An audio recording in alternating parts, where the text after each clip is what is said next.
Alors bonjour à tous, je suis ravie de vous accueillir sur le plateau de Love Story by Couple Radieux. Je suis Eva Saboukoulou, conseillère conjugale chez Couple Radieux, encore une fois, voilà. Et aujourd'hui j'ai le plaisir de recevoir deux personnes qui me sont chères. Vraiment, je vais les laisser se présenter, et on va savoir un peu plus leur histoire. Je vous laisse vous présenter. Alors bonjour à tous, moi c'est Chantal, je suis assistant pasteur au sein de l'église Impact Centre Chrétien à Cergy et je travaille également en tant qu'assistante de direction. Okay. Bonjour, je suis Mateta, je suis pasteur en charge d'un pasteur chrétien de Cergy et je suis l'époux de Chantal. Ah, c'est important de préciser l'époux. Ouais, je précise aussi, je suis l'épouse de Mateta.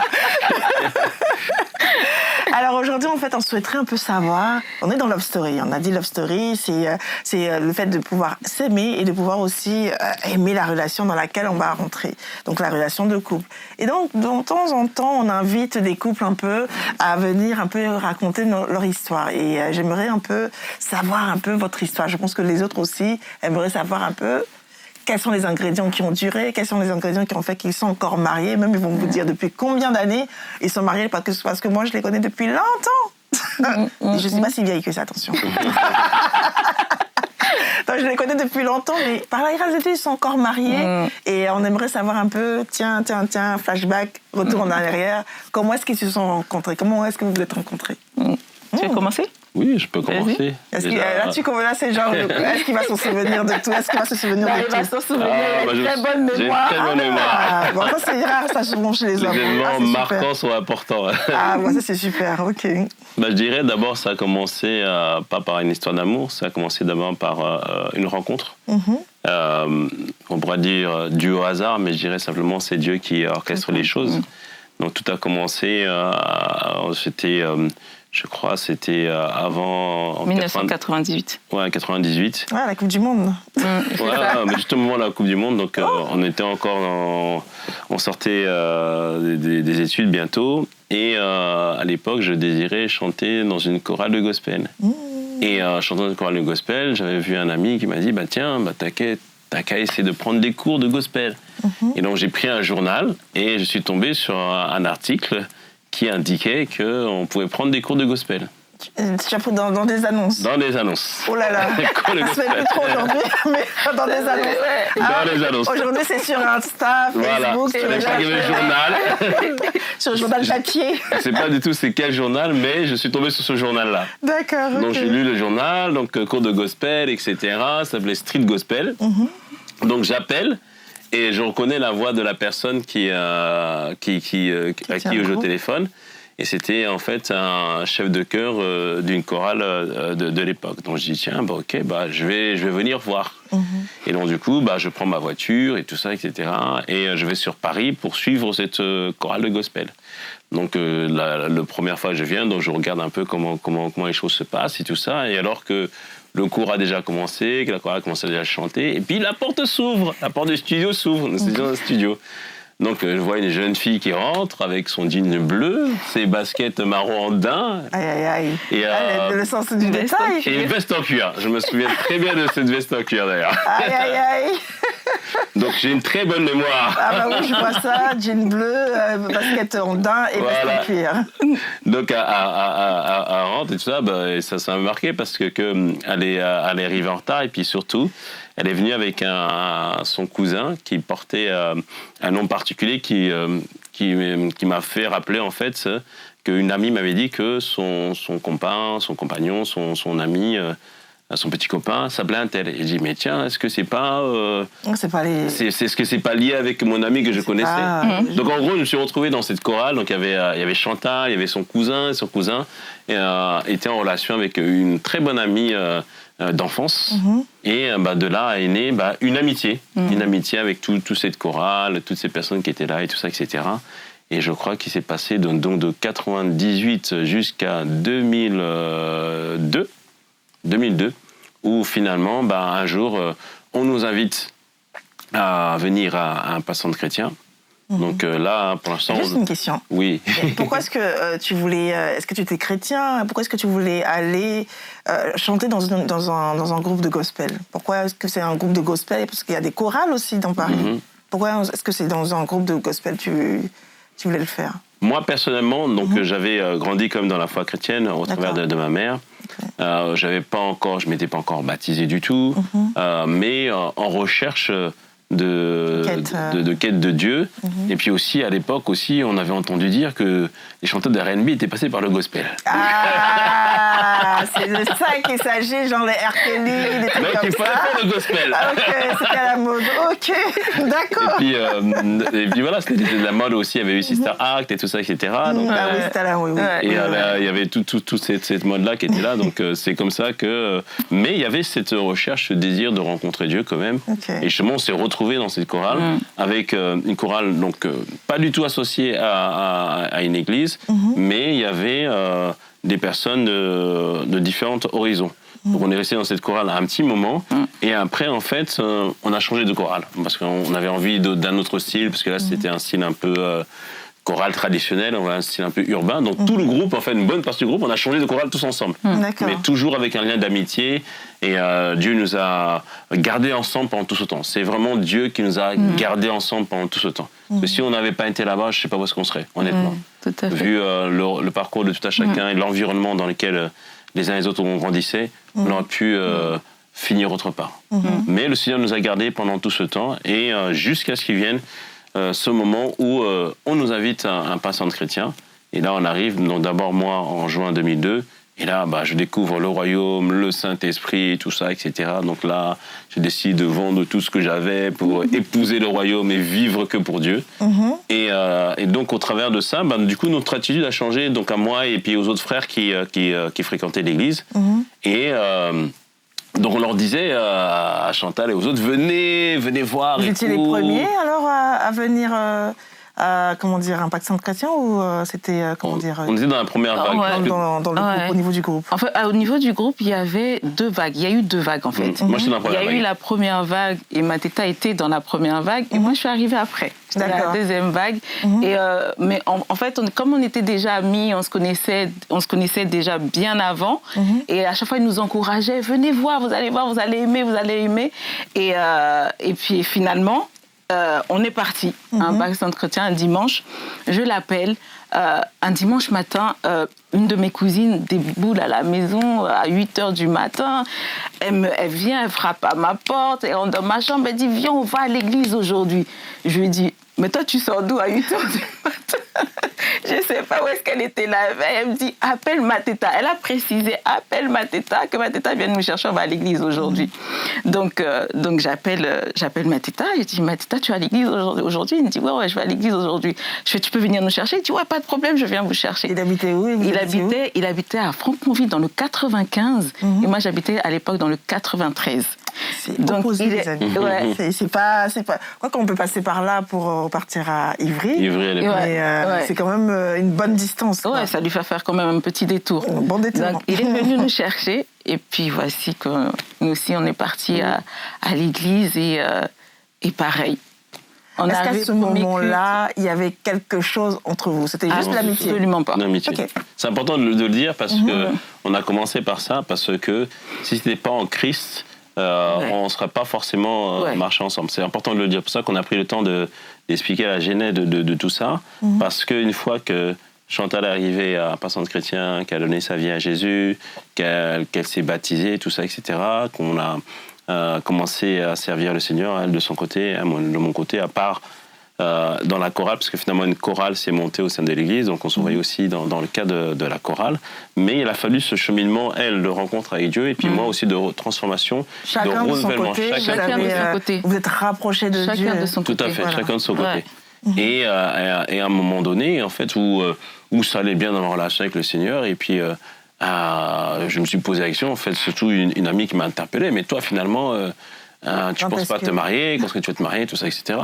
Et puis, vous savez, il y a un moment donné où on est bien dans sa relation avec Dieu, donc on n'est pas pressé. Donc, au moment où j'étais vraiment dans cette situation où j'étais bien dans ma relation avec Dieu, et puis je me rappelle, j'étais dans la voiture, je dis, mais Seigneur, je ne sais pas avec qui je vais me marier, quoi, etc. Et j'ai reçu cette conviction. Est-ce que tu sentais une pression de te marier? Parce que des fois, les gens se disent que lorsque, surtout à l'église, oui, on nous dit toujours d'aller nous marier, qu'on doit se marier, on doit se marier. Et ils ressentent ça comme une pression. Est-ce que tu l'as ressenti comme une pression, toi? Non, pas du tout. Pas du tout. Moi, j'ai toujours la conviction que se marier, c'est un partenariat, c'est un lien d'amitié qui doit se construire et tout ça. Donc, j'étais pas du tout dans la panique.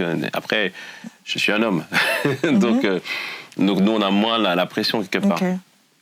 Et donc, du coup, je reçois cette conviction. Quand je dis conviction, voilà, j'ai une paix intérieure qui me dit, ouais, Chantal. Non. Tu as été trop vite. Une paix intérieure qui a dit Chantal, ça veut dire quoi? À un moment donné, tu as pensé à elle? Comment... Je sais pas comment vous le dire. C'est en anglais insight, c'est-à-dire c'est comme si un éclair Chantal. D'accord. Donc, comme si ça paraissait une évidence. Toi, tu la voyais juste comme une amie, vous voyez comme des amis, et vous discutez sans plus avec ce groupe d'amis-là. Et quand vient dans ton cœur un désir de se marier, et tu as la conviction directe que c'est Chantal. Mais j'avoue que quand j'ai reçu ça, je me suis dit, oula. Parce que je savais que c'est une amie. Donc c'est forcément... faut que ce soit sérieux. Quelque chose, voilà. C'est-à-dire que tu ne peux pas essayer avec une amie, ça peut briser des choses et tout ça, etc. Donc du coup, j'ai dit, oh là, est-ce que vraiment je suis sûr de moi? Et c'est là, en fait, que mon regard a changé d'abord dans un premier temps, à l'observer, à regarder comment... Du coup, maintenant, avec un autre œil, donc je connaissais déjà que j'étais une bonne personne, avec des bonnes valeurs familiales qui me correspondaient aussi. Et aussi respect de la famille, comme j'ai dit tout à l'heure, respect des personnes, respect une compassion pour les uns et les autres. Donc il y avait des bonnes choses, mais aussi ce que j'ai observé, c'est en fait la manière dont elle servait le Seigneur. Et je me rappellerai toujours qu'elle était à la librairie en train de déposer son livre. J'ai dit, ah yes. Quel livre. Donc c'est une lectrice en plus de la parole de Dieu, une étudiante de la parole. Vous avez étudié la parole de Dieu. On sait jamais. Allez lire. Ah non, mais en train de vous observer. Ah oui, vous êtes toujours sur votre téléphone. Allez de temps en temps prendre des livres, lisez, montrez que vous lisez. Ok. Juste pour dire qu'en fait, c'est pas juste, on va pas vers une personne parce qu'on a juste simplement la conviction en fait. Moi, j'ai toujours le choix d'une personne, c'est la révélation, Dieu qui vous parle. Mais ensuite, c'est le discernement. D'observer comment la personne se comporte, comment elle est, et si ça correspond, en fait. Et la manière dont elle aimait Dieu, sa manière d'être, me correspondait. Et là, c'est là où maintenant... tu as reçu le go pour lui en parler. J'ai fait l'approche, ouais. Et toi, à ce moment-là, avant qu'il ne fasse l'approche, c'était comment chez toi? Alors, je ne m'y attendais absolument pas. Pas du tout. C'est quand il s'est approché de toi qu'il a commencé. Parce qu'en fait, j'étais même pas dans cette dynamique. Je vous assure. Peut-être que ça a semblé bizarre, mais je ne pensais pas du tout mariage à cette époque-là, parce que je venais de rencontrer le Seigneur. Je venais d'accepter Christ. C'était quelque chose de nouveau pour moi, et j'étais tellement contente. Et ma seule préoccupation, c'était de découvrir davantage Dieu et de le servir. Et j'étais pas du tout dedans. Et puis pour moi, Mateta, c'était mon ami. En fait, on était amis. On faisait partie d'un groupe d'amis, et jamais, je vous assure, jamais j'aurais pensé, en fait, à un moment, avoir une relation un peu plus poussée avec lui. On était vraiment dans le cadre de l'amitié. En fait, on était vraiment amis. Et puis, je l'observais, je l'aimais bien, mais comme je suis quelqu'un qui aime beaucoup rigoler, à l'époque, quand je voyais Mateta, il le sait. Et je le trouvais tellement sérieux, carré. Je me suis dit, je ne vais pas beaucoup rigoler. Même pas, en fait. Je me suis dit, ça ne peut pas être lui, en fait. J'ai même pas pensé à ça. Pour moi, c'était même pas... C'est pas... Inimaginable. Voilà, exactement. Même pas voir ça. Parce que j'étais souvent avec mon cousin dont il parlait tout à l'heure. Et avec lui, c'était la rigolade tout le temps. Et je le voyais tellement sérieux que pour moi, je ne l'envisageais même pas, en fait, comme étant un futur mari, en fait, à l'époque. À ce moment-là. Preuve qu'on peut changer. Et comme quoi aussi, des fois, ce qu'on perçoit n'est pas forcément la vérité, parce que la personne de l'extérieur, elle est sérieuse parce qu'elle est vraiment sérieuse. Mais peut-être que quand on l'approche un peu plus, peut-être que la personne aussi, elle peut être drôle aussi. Exactement. Voilà. Parce que je me souviens, en fait, comme on faisait partie d'un groupe d'amis, donc d'une conversation, c'était toujours en groupe, etc. Mais on a eu la première fois on s'est vraiment posé, Mateta et moi, pour discuter ensemble. On a parlé pendant 1 heure, 1 heure et demie, 2 heures, tout un trajet en fait. Et là, tu avais déjà des sentiments? Non, même pour pas, elle, je pense pas. Non, pas encore. Non, toi, je sais pas. Toi, tu peux pas savoir, peut-être que là... En fait, je posais des questions quand même. Ah, voilà. Mais, quand vous avez commencé à avoir ces conversations? Je pense que c'est sans mauvaise intention. C'était vraiment plus dans le but de la connaître, tout ça, etc. Mais il n'y avait pas encore ce désir-là de marcher avec elle. D'accord. Mais c'est après, plus tard, en fait. Parce qu'en fait, on était partis toujours le même groupe, parce qu'on avait un ami à nous qui se mariait à Toulouse. Et on était partis tous ensemble. Et au retour, dans le train, on était assis. Non, on n'était même pas côte à côte. À un moment, on était assis côte à côte et puis on a commencé une conversation, mais longue conversation qu'on n'avait jamais eue auparavant en fait. Et c'est là en fait, je crois qu'on a appris un petit peu à se connaître. Parce que quand on est dans un groupe, on se connaît, mais pas vraiment en fait. On n'a pas de vraies conversations profondes. Et là, on s'est mis à discuter, à échanger sur plein de choses. Et je pense que c'est là qu'on a commencé à avoir une vraie relation. Une vraie relation où on a appris à se connaître un petit peu plus qu'avant. En fait. Du coup, j'aimerais bien que vous me définissiez, alors, c'est quoi une relation amicale, alors, avant que vous puissiez avoir, comment dire, parce qu'il y a d'autres qui disent qu'une relation fille-garçon n'existe pas. Maintenant, donnez-nous un peu comment ça existait, vous, à votre époque, avant que vous ne soyez amoureux. Il faut bien spécifier ce qu'on met dans une relation amicale, parce que tu poses la question et c'est important de le dire. C'est-à-dire qu'en fait, quand on parle d'une relation amicale entre frères et sœurs, c'est une relation en fait où on discute ensemble, on partage des choses ensemble, on rigole ensemble. Mais attention, il y avait un niveau d'intimité que quand même qu'on ne peut pas outrepasser, parce que là, ça devient autre chose. Donc on avait l'impression de rigoler, mais on n'était pas arrivé au stade où maintenant on s'ouvre totalement nos cœurs, tout ça, etc. Parce que là, ça nous amène à autre chose. Non, parce que c'est important de le dire, parce qu'il y a d'autres qui vont se dire, non, mais finalement, eux, ils étaient amis, ils étaient potes ensemble, et finalement, de cette amitié-là sort une belle histoire d'amour qui dure encore. Donc ça veut dire qu'on peut développer une relation amicale, une relation amicale, et peut-être par la suite, ou pas forcément par la suite, il peut avoir ce lien d'amour fort. Or, pourtant, non, il y avait bien un cadre dans lequel vous étiez. Il y avait bien un cadre, on était vraiment un groupe d'amis, et il y avait un cadre, en fait. Et après, en fait, quand on se voyait, on ne s'est pas tout de suite vus tous les deux, en fait. On continuait toujours à se voir en groupe. Et voilà, en fait, c'était juste comme... Et c'était fait avec tellement de simplicité et de manière naturelle qu'on n'était même pas dans le truc, on est en train d'essayer de se draguer ou de se faire la cour ou quoi que ce soit, en fait. C'était vraiment de manière naturelle et simple. Tout comme tu peux avoir une conversation avec un collègue ou avec n'importe qui. Et c'était bien cadré, en fait. On n'est pas sorti d'un cadre où on se dit commencer à sortir, parler de sujets un peu personnels et privés. Justement, c'est là où, comme on le disait, tout ça, c'est là où il faut oser. C'est-à-dire qu'au moment où j'ai reçu dans mon cœur la conviction que potentiellement elle pouvait être la bonne personne, je lui ai dit. D'accord. C'est-à-dire que je n'ai pas fait comme si, ou etc. Je me souviens très bien, donc je suis sorti de chez moi parce qu'on ne captait pas très bien le téléphone à l'époque chez moi. Donc je suis sorti dehors pour être sûr que la conversation ne sera pas interrompue et tout ça, etc. Et qu'il n'y aurait personne qui écoute aussi. Bon, je vivais déjà seul, donc à l'époque déjà. Donc je suis sorti et voilà, je lui ai pris et je lui ai dit avec simplicité, voilà, je ressens des choses pour toi. Est-ce qu'on peut apprendre à mieux se connaître, en fait? Et là, c'était important parce que c'est quand même, comme je disais, c'est une relation d'amitié, donc il ne faut pas la briser. Donc j'ai dit, OK, je voudrais apprendre à te connaître un peu plus. Et là, après, je crois qu'on a échangé un petit peu, on a discuté un peu, un petit moment. Mais après, je crois qu'on s'est vu une fois.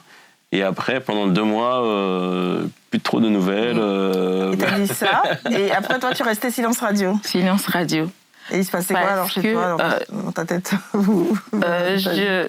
Je m'y attendais pas et j'avais pas de réponse à lui donner. D'accord.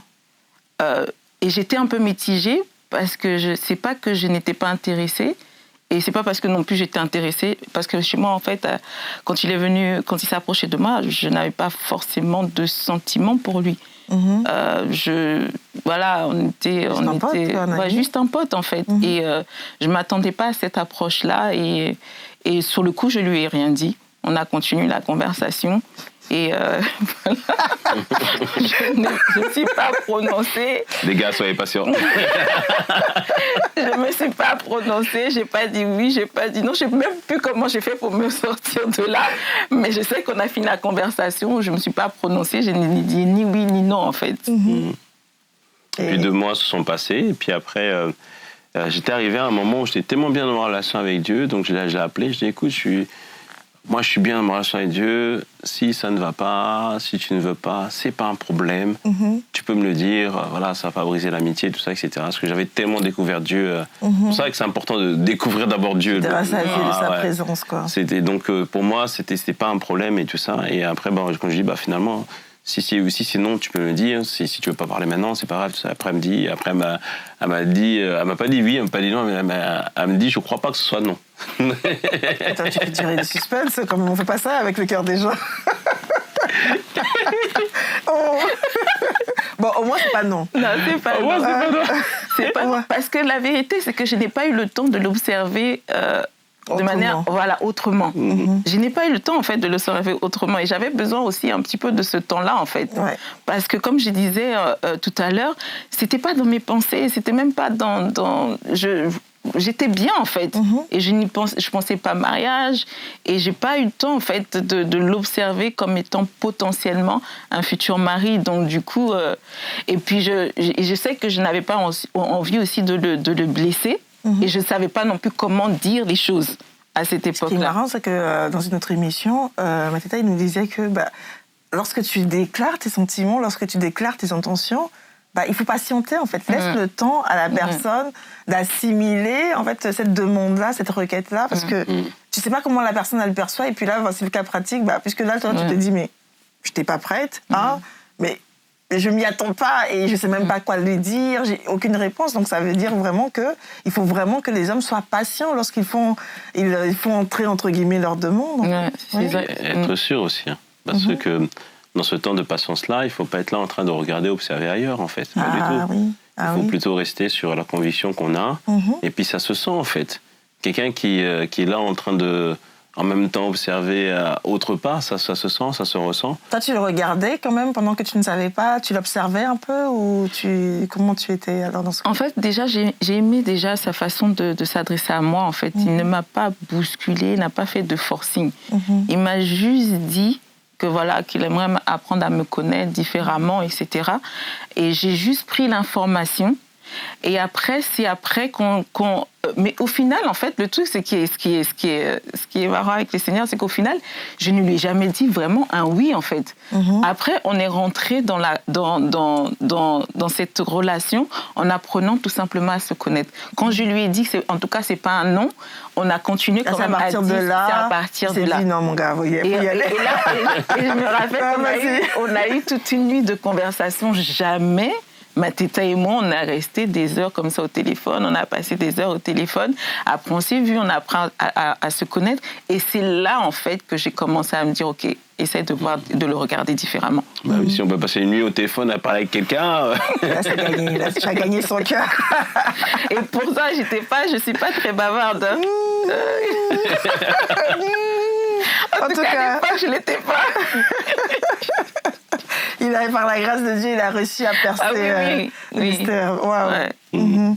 Donc oui, et donc du coup, après, à partir de là, c'était bon. À partir de là, j'ai commencé à l'observer différemment. Et je me suis rendu compte qu'on avait beaucoup de valeurs en commun. La famille, pour moi, la famille, c'est une valeur forte et non négociable parce que j'ai un lien très fort avec ma famille et je voyais que Mateta partageait ça aussi, beaucoup de respect pour ses parents. La famille, ça comptait beaucoup pour lui, ça avait une place importante dans sa vie et donc du coup, ça m'a rassurée. Ça m'a rassurée.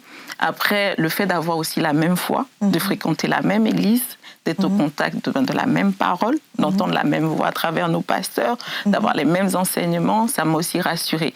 Et le fait aussi qu'il aime servir le Seigneur, parce que c'était quelque chose pour moi qui était important, parce que j'aime servir le Seigneur.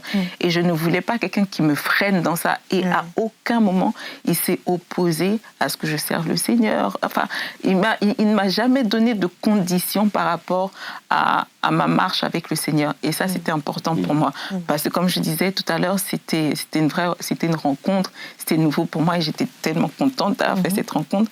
Et je pense que s'il serait venu et s'interférer dans tout ça, je pense qu'on ne serait pas là aujourd'hui.